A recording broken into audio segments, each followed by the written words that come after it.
Good morning, guys. So today we're gonna change. Good morning, it's evening. Okay, evening. So good evening, guys. We're gonna change the kidney grills on this F10. We did the one on the left, well, the passenger side.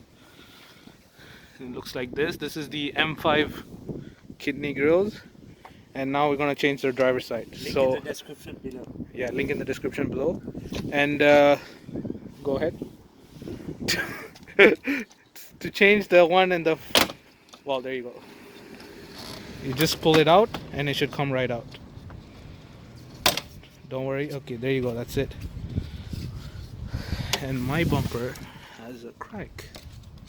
It's broken. Ouh, ça c'est l'étape de ça. That's what I'm saying. Ouh. So just pull it out, but this shouldn't happen to you. It just happened to me because my bumper is broken. Something hit the front. So that's how you have to do. Just pull it out and then push the other ones back in. 2 weeks after.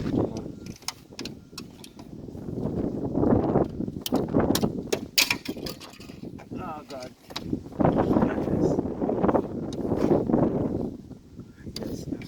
What kind of guy?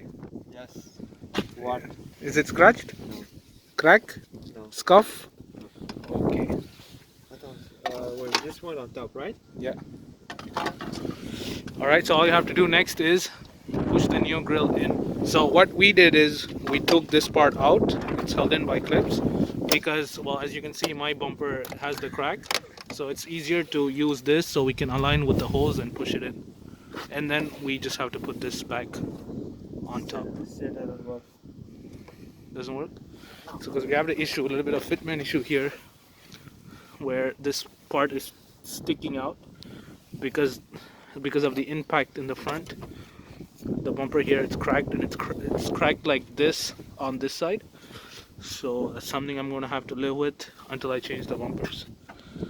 So just work your way in. For you it should be easy. Pull it and snap it in. That's it. Thanks for watching.